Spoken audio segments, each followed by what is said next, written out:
Hey, everybody. I'm Andy Schoenfeld. I'm the Chief Revenue Officer at Tatari. Super excited to be here along Nick and Chime. As I mentioned, I've worked with Nick for a while, so super excited to hear you kind of tell your version of the story of Chime's journey. Obviously, we've been a part of that for about 6+ years. It's been very exciting. So Nick, you want to give maybe a quick intro on your background? Sure. I'm the head of growth marketing, or VP of growth marketing at Chime. I've been there just about 3 years. Beforehand, I was CMO of Series BC startups, and actually have had a relationship with Tatari for many, many years, more than the 6 years, right? So 3 years through Chime, and my growth team consists of paid and organic growth. We've got the go-to-market function, we've got the lifecycle function, and the growth product marketing function. So think the engineering and product teams that do the onboarding and enrollment. So lots of fun stuff going on. Awesome. So I want to start a little bit out with Chime's growth journey. So obviously, you guys are now one of the most successful fintech brands, right? Going up with some of the largest financial institutions in the world, which is unbelievable. You guys IPO'd, I think it was in May? June. There you go. Congratulations, Thank you. Of course, again. But I'm curious, obviously, it wasn't always the easy days. So I'm curious to hear about the larger journey, and maybe a little bit of where TV fit in. Of course, we're going to unpack that a little bit deeper as we go. But Sure. Raise your hand if you guys know what Chime is. Okay. There we go. We're the most loved banking app, right? We were started as a fee-free banking platform, right? So our mission is to become the number one, most loved banking app for people that make up to $100,000, right? So we started because the financial system is not built for you, right? And the average bank charges you hundreds of dollars of fees. So we said, what if we could do a fee-free version? And so Chime is about 12 years old. I've only been there for the last 3 years of the 12 years. But when Chime first started, it was scrappy D2C days. It's when, venture money was a little bit more easy to get and didn't need to be as accountable as it needs to be today. And we would raise around and literally, go put it into those platforms. Google, Facebook, raise around, put it in. Growth was cheap. We didn't actually realize that through some of the products we were launching, we call them hit records. We were actually building a brand and building brand love, right? Go figure, when you're a fee-free banking platform and that thing didn't exist, we were a first mover, and we gave people access to their pay 2 days before payday. It's meaningful. I work for that money, give me that money, right? Then we launched our Spot Me. We were one of the first people to bring the whole category to do fee-free overdraft, right? So you can swipe without confidence, with confidence, not without confidence. That was our next hit record. The next hit record, Credit Builder.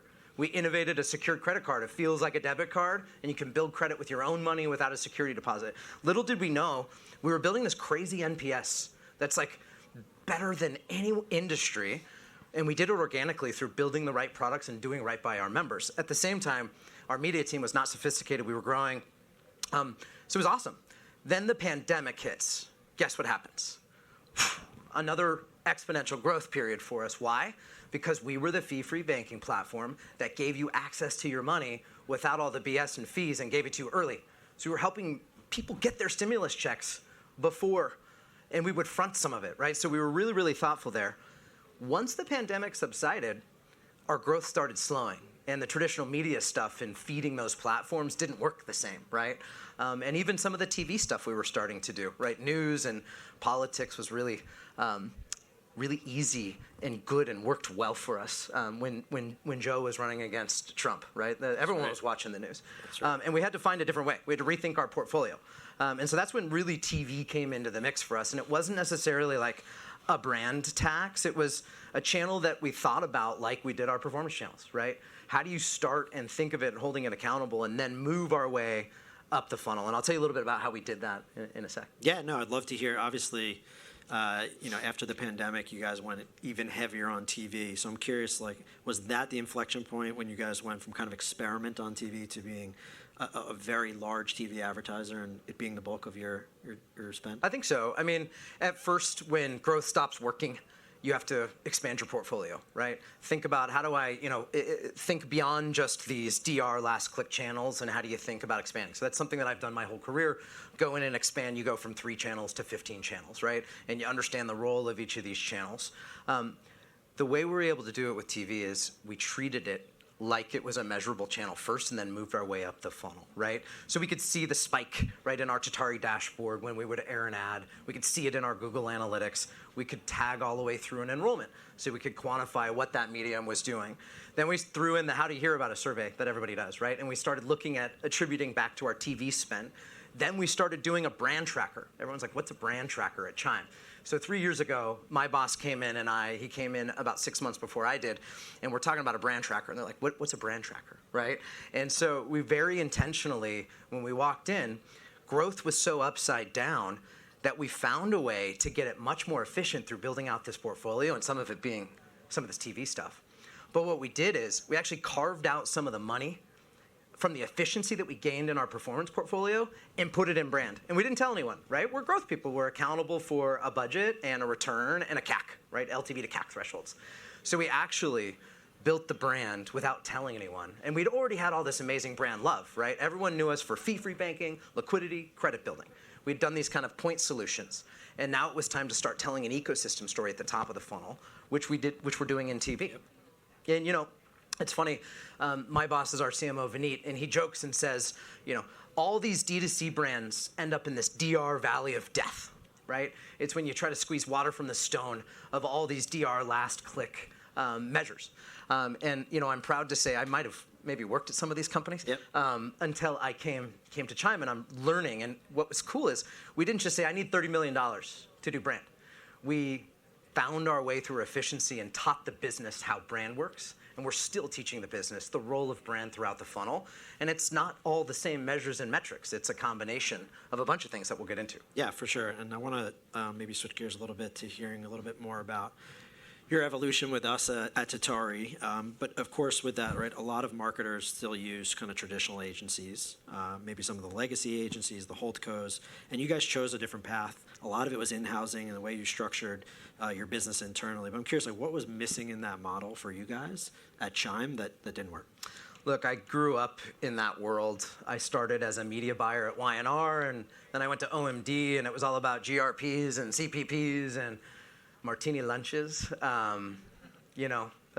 miss those martini lunches. And it was math, but it was also relationships. And it worked then, but it wasn't creative. It's actually why I moved away from being a media buyer. It's like, well, you're not allowed to buy Howard Stern, and you have this market, and you need to hit this much, blah, blah, blah, right? And so at Chime, and I've actually been lucky enough as a Tatari consultant to take a bunch of people onto television for the first time as an advisor and consultant. That traditional way, the barriers are too high. Right, a brand says, it's too expensive for me to get onto TV, and I need $500,000 to do a TV spot, and I don't know how to measure it. And post logs come when the quarter ends or when the month ends, and you're looking at measurement in arrears. And so we couldn't go that way. There was no way a startup at this size could start with those big holdco type way of buying. And I appreciate some of that stuff. It's important. But as a D2C startup, data is power and is king, and we have in-house teams. We use agencies for relationships and technology, right? And so it wasn't about, the man behind the curtain. Here's my money, go do my TV buy. I'm going to run it like it's a performance channel, but I'm going to look at different metrics. And so it never even crossed our mind to go to a traditional agency versus working with someone that's kind of tech first, ad tech platform first. And I think I'm proud to say, I've watched Atari kind of grow with us, right? I'm the kind of guy that was linear. No one can beat linear's reach and frequency before the pandemic. And I was at an insurtech called Gavi. You remember? Yeah, I sure do. And I used to tell these guys, like, nothing can match linear until the pandemic hit. And they converted me into a streaming guy. My portfolio went 50-50. But it's fun to say, I pushed them really hard and said, relationships matter. I want to be the first person NBC calls when somebody falls out of a game. And so we kind of grew up together in the space and kind of moving up the funnel. You know what I mean? And relationships still matter, but tech first. Yeah, right? Absolutely. So you hit on it. Relationships matter. I'm curious, right? You obviously have hands-on keyboard tech. You know the relationships matter. So what does that mean from a day-to-day basis in terms of how Chime operates their team and how you kind of break that down? Can you give us examples of that? Yeah. I mean, we run our dollars like it's all one growth portfolio and it's all accountable. But we don't run it like it's all last click needs to hit this one CPA, right? So we think, and we're starting to grow into this full funnel approach in how we think about things. So we run television like it's performance, but we don't optimize it like it's performance. And we know there's different things that we do with different parts of our buy. For instance, we have an upfront. That's about high reach, and that's about appointment viewing, and that's about getting our awareness numbers. But also, it's baked into my BAU, and I know what it's going to do for me at the bottom line. And even my DR dollars are tagged with the lift effect that I think that the brand dollars are going to give me. So every day, we look at this stuff and almost piss you guys off and try to optimize down to the creative, down to the network and linear, move stuff between streaming and linear. We've even got so sophisticated in-house, I've got dedicated folks. We've got tier 1, tier 2, tier 3 networks in linear with Tatari. And tier 3 is the real cheap stuff that I'm probably doing too much frequency, but it's printing awesome cheap enrollments for me, which offsets the high CPMs that I need to pay in streaming because I'm getting unique reach in streaming that I can't get in linear. So there's all these clicks within a clicks, and I'm not saying we run it like it's all last click, Meta, or Google, but that infrastructure and way of thinking and taking a full funnel approach, we're neurotic, right? We're weekly optimizing creatives, right? So actually, we'll talk about that in our next section. Yeah, for sure. But we break out networks, performance, day parts, and linear, tiers, and have different targets for return on each of the tiers. Do you guys Streaming has a different level of accountability than linear. That was going to be my question. Do you have different targets for streaming versus linear? And how I do you guys think do. about that? And it, like, I tell my teams I want it to all perform the same, but I'm also like human and understand that, you know, CPMs are vastly different. You can't run 15s. Well, you can, but you're just going to pay for a 30 on streaming. And so you just have to think differently about it. And so absolutely, we think differently and say, okay, your streaming cost per enrollment, right? That's your early indicator proxy metric, can be X% less efficient than your linear. Your tier 1 network can be Y% less efficient than your tier 3 linear network, which is different than your streaming network, which is different than my tentpole NFL Thursday Night Football buy. Yeah, so we're going to dive a little bit deeper into kind of outcomes and measurement at a more granular level in a second. But something I really find remarkable about Chime has been your ability to really connect creative specifically to data and media. And so I'm curious, how do you guys think about that in practice? How do you break out creative strategy? And I think we're going to take a look at a few creatives in a minute as well. You know, I'd say creative is probably one of our superpowers. And I think we've built this brand through authenticity and creative. And we have an in-house amazing creative team. We've got a creative director. I've got a killer partner, a guy named Orlando, who's VP of brand. And we're kind of like twins at the hip. We think about performance, but we think about brand. We're trying to build our brand and drive performance at the same time. And there's no reason why, you know, you can't do all the things. That said, we're really intentional when you make a piece of creative, it has a role to play in the funnel. And so we've been misusing the funnel at Chime. We call it mid-funnel. What's mid-funnel mean? What's lower funnel mean? So we came up with our own version of the content framework, something that similar like Google did. And guess what? It looks just like a funnel, but it's sideways. And position is, you know, just what you think it is. It's the top of the funnel, right? And prove is just what you think it is, right? It's consideration and usage, right? So when we create things for position, it's we want you to know what Chime is, why we're here, and why you should care, right? And when I do prove content, which is more my testimonials, DR, bottom of the funnel, how do I get you to care so you know you're familiar and you're considering Chime? And so, you know, all the way from awareness to familiarity to conversion, you start and create things with intent to play the role that they need to in the funnel, but we're so neurotic with how we measure and pre-test and know our audiences that we use the ACE scores within iSpot. We use our own pre-testing and give ourselves scores, and we always aim for category-leading love scores and linkage scores, no matter what, if it's brand or if it's performance. And it's funny, when I show you some of the testimonials that my team makes, those are building our brand. And the brand team's like, no, ours are building the brand. We're all building the brand, and you'll find that my brand team is driving performance, right, at the same time. And you're measuring that on a next day basis in Tatari. Like, how do you look at that? Yeah, I mean, look, the dashboard with Tatari sometimes is dangerous, but it's also amazing, right? When I deploy different dollars, when you hear me talk about the linear tier 1, tier 2, tier 3 networks, that's different than my upfronts, right? When I do upfronts, I might take my Deion Sanders or my, you know, if I do an NBA game that's a big playoff game, I might take my endemic NBA brand creative that we'll show you here in a little bit. But what I also do is I have multiple value props in my testimonials. You might want to be here for building your credit. You might be here for fee-free banking. You might be here for cashback rewards on your everyday spending, et cetera, et cetera, et cetera. So I almost feed it like I do Meta. Feed TV, all these different assets, right? I have certain equities and attributes in my brand tracker that I want to move the needle on, just like awareness. But the testimonials, I feed the machine and I let the Tatari dashboard tell me what networks, what's resonating more, what's driving more of a response. So in certain networks, I might be heavier on my liquidity message around my pay, access to your pay in between pay periods without any fees.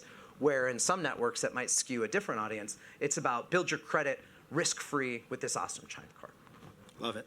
Should we take a look at some creatives? Yeah, let's look at some creatives. All right. So we got 2 creatives. We have a brand creative and a testimonial, and then we'll have some anecdotes from. Is the first one the First one should be the brand creative. So this, I'll play it, then I'll talk about it.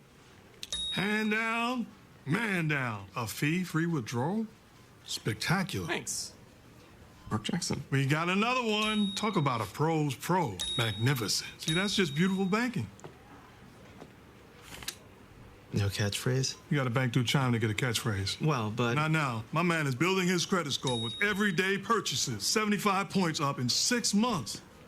Mama, there goes that man. It's got some DR components. Oh, I've got in like there. chills. I love that spot so much. I'm a big. I've had Warriors season tickets for like 20 years, and he was our coach for a little bit before we got Kerr. This is a really interesting spot. Did you notice I got all the value props in? You can walk away and you can say you know what Chime does, but this was a really smart brand level spot, endemically built, and ran in the places where Mark is commentating, right? And so we ran it for a reason to drive awareness and familiarity. But guess what? That thing cranked in my tier 1 networks in DR for sports, right? So my brand team gets so excited when their spots work for performance, just like I get excited when my testimonials I make work with A scores and brand love. So that's one of my favorite campaigns. We did Kendrick Perkins, we did Kenny the Jet Smith, and we were really thoughtful on where we aired these endemically on the networks that these guys commentate. Really, really cool stuff. Yep. Awesome. And I think we're going to look at the testimonial as well. I want to open my own fitness studio, but my old bank kept draining my savings with fee after fee. I was over it. That's why I love Chime. I can bank fee-free. No overdraft fees, no monthly fees, and I get access to over 50,000 fee-free ATMs. There's 24/7 live support, plus signing up took like 2 minutes. With those fees gone, I can use that money towards building my studio. So I got everyone I know to join. Join the millions of members, just like us, banking fee-free at Chime. So that spot is part of our newer kind of banking portfolio spots, and we're kind of shaking up the guy on the couch look, just trying new things here. This spot scored in A scores and brand love as high as my Deion Sanders "You're Making It" spot that I was going to show today, but instead I wanted to show you my Mark Jackson spot. So if it, I dispel the notion of that DR spot can't build your brand at the same time, and so there's appeal there, but that is a hardworking spot at high frequency. And an example, that one is your fee-free banking spot, right? So I know how quickly you're reviewing kind of the performance data on some of this stuff, right, with Tatari, but I'm curious at a brand level, how often are you analyzing that, and how quickly are you actually pushing that back to Tatari? It's probably more than you would think, right? So we're looking at the dashboards day after, right? I try not to overreact because there's the notion of frequency and media bias and time in market. But there's those leading indicator metrics that I can see daily, if not weekly. The DR stuff, we try not to over-optimize too much, but the brand stuff on a monthly basis, right? So we'll take a look at the performance from the brand tracker and try to tie it back to the actions that we took in the media. We look at the How Do You Hear About Us survey and try to take it back to where we spent dollars within TV, et cetera, and so forth. Got it. Awesome. All right, so we're going to talk about accountability and outcomes. We talked a little bit about this, but you've mentioned to me in the past, right, like the old school days of GRP and how you kind of focus on real business outcomes has changed. I'm curious if you can share with the audience how you focus on metrics, specifically like CAC and LTV for the business for TV. Yeah.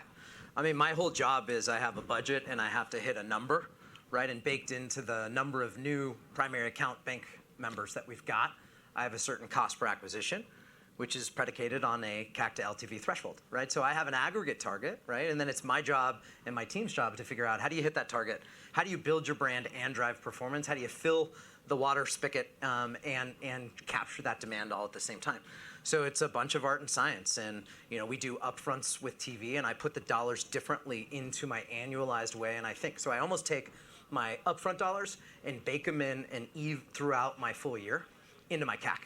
and then I'll take sort of my mid-funnel and my DR dollars with streaming and linear and run it through like I do my day trading on a monthly and quarterly basis with all of my digital channels, right? And so, in the end, if you're a growth marketer, you're a marketer in general, it's about a portfolio, right? And so my CAC on a last click basis with a multiplier in TV is different than non-brand search and is different, but I know the role of it, and I've just brought on a new MMM partner, so I have a cross tabulation of art and science, the Tatari dashboard, the immediate response, my brand tracker, the how do you hear about us study, when I chirp TV up and down, and when I spend TV differently, my MMM tells me what it does for me. Yep. So it's a ton of art and science, and I'm going through 26 annual planning right now and trying to answer this question: how much upfront TV dollars, how much performance TV dollars, how much meta dollars, and going through all this stuff now. So it's super topical. I'm aware. My team is let me know. Sorry. I was like, where's the reach and frequency? Yeah, exactly. All good. So I think we're winding down here, but maybe kind of last question for you. Maybe there'll be some questions from the audience. Where do you see the biggest opportunities ahead? And what's your advice maybe to CMOs that are kind of maybe still stuck in kind of the old models? Yeah. I think don't listen to a fly-by-night like online video company pretending to be a TV company saying that they can solve all your TV problems. You could probably get started with some of them and probably see some return, but that's not going to scale.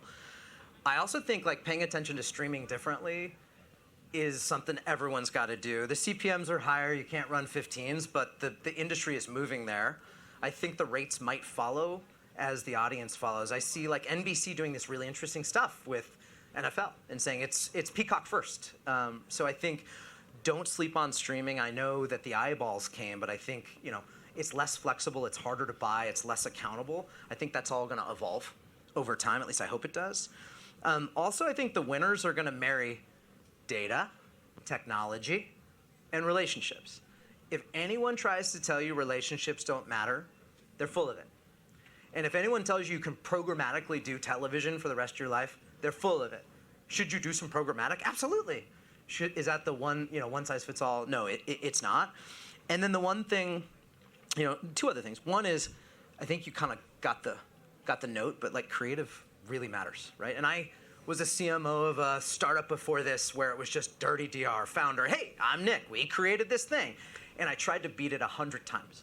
And I couldn't beat this ugly I've creative. seen that ad many Right? times. Hey, I'm Nick, we created Gabby. If you want to see me on air. No, my mom thought I was famous. I was like, Mom, I shot that commercial for $12,000 during the pandemic. But what I didn't realize was I wasn't building the brand, and I was overexposing that same frequency, and I wanted that thing to work differently. And every time I brought a new creative in, I wanted it to work just the same. It's like 4 or 5 years ago. That's not how the world works, right? So creative matters, intentionality of why you're making something, and being thoughtful about how you measure and how it fits within the portfolio. Also, it seems like in some of the stuff I showed you at Chime, you can start to build brand with some of your performance stuff and then get up here over time. You don't have to start up here and build a sexy brand spot. And then I'd say what I said earlier. Like, don't think about TV as vanity spend. Don't think about it as non-brand search type of spend. Think about it as a huge important play as you're growing your business and as you're growing your portfolio. And it can grow with you. I'm the type of guy, you've heard me say it a couple of times, I move my way up the funnel versus come down the funnel. And so that's been my journey, and that's my advice to folks is put the measures in place, evolve with it as you evolve over time. You're going to hit diminishing returns with your strategy multiple times. You just have to stay on it and be thoughtful. Awesome. I love that. Thank you, Nick, for your time. Yeah. Really appreciate. I think everybody probably learned a lot here today. Thank you from behalf of Tatari. It's been an amazing journey with you guys, and obviously congrats on all the success. With that, we can open it up to questions. Otherwise, close it out. Oh, we got one. Nick Simon Applebaum from. Okay, get the bullet mic. Thanks very much. You're welcome. Nick Simon Applebaum from Tomorrow Will Be Televised, the Audio Proman podcast covering television. Given the fact that artificial intelligence is now more and more into smart TV sets and smart devices, where people can use their television set as well as do a wide variety of things, either with their remote control or with AI-generated features like Alexa Plus, which a week ago announced they're in Amazon Fire TV sets, or Copilot, which is now in Samsung sets, or Gemini, which is now in TCL sets. Has Chime explored the possibility of offering financial services to the television set, where the viewer just, if you want, use an audio feature or use their remote control? I love that question. No. But how cool, right? I've played around with some of this stuff when I'm at a friend's house and you're on the Samsung platform and it says you can send this to your phone, and I usually send it to my buddy just to piss him off. Look, I think there's something really special in what you're saying, and the 180 million people that live paycheck to paycheck that we serve, financial literacy and education is important. And how you use my platform and how you interweave my products to help get your financial wellness in play and you evolve is something special. So we have been really, really thoughtful with AI, and we've gone deep into starting with just the traditional space you would think. Chatbots, Decagon, Sierra, how do you think about a service experience that can use AI? We've now moved forward and we've named our internal operating system at Chime. It's called Jade, right? And so what Jade's gonna do is help navigate you through our app experience. It's gonna start with some of our relationship with Experian and FICO and tell you things about your credit score and just tell you tips and advice on what to do. One day, Jade might tell you, hey, you hooked up your Bank of America account, you just paid a bunch of fees. You should have paid with this card in Chime. And so think about the future today with us starting there. And then once we develop that within our platform, there's no reason why we couldn't take it out to those platforms over time. But we're in the early days and we want to be really thoughtful. You don't want to mess around with people's finances. So first, we're going to start with our AI-guided Jade to be more of a guide on your experience, not actually managing your money for you. We're not quite there yet in kind of sophistication. But fun question. Yeah, for sure. We probably have time for one more. I feel like you got to get your Niners guy, but maybe we can get to you. Maybe we could get two and I'll try to go fast. Maybe we can get to him. We got 2 minutes. Hey, what's going on? First off, bang, bang, Niner Gang. Bang, bang, Niner Gang. Yeah, what's going on? This is Remo Marak, Cuts Podcast. I want to ask, for you guys to get to the younger demographic, right? Have you guys considered about possibly talking to GTA Rockstar about their upcoming game coming up? Because to my understanding, they're starting to use financial services for their games. So basically, based off of what you just talked about today, would that be possible for Chime to do? Heck yeah. Tell them to call me. We are doing, we're doing interesting stuff today. We did an experiment within the Roblox ecosystem with a partnership where we were building financial education. I'm in talks with Twitch about doing some integration with some of the streamers. I'm in talks with all sorts of different platforms. We're also thinking differently about some of these games. And I'm thinking about how do you find the right audiences without having to pay prime time, right? I'm looking at FIFA and going, there's no way I can afford it with these guys.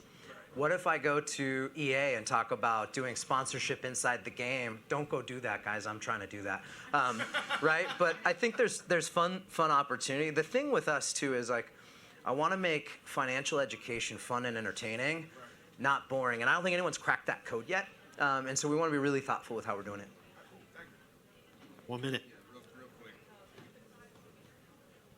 I'll just show. There we go. So I'm a 20-year TV guy. You're buying it right. A lot of people don't know how, so kudos to you guys for that. So with the Tatari, I'm curious too, because obviously you mentioned that with TV you can show real-time attribution. Do you have a certain timeline after spots run that you say, whatever it is, an 8 to 10 minute window, a day window? Like, what's kind of the metric you guys are using to say, I know that that's what's getting that lift? Yeah, this feels like a 2-hour combo, but in short, yes, we do have time blocks. It's about 5 minutes. 30 seconds. Anyone got a final good one? Awesome. Thank you, guys. Thank you, everybody. Thank you, Nick.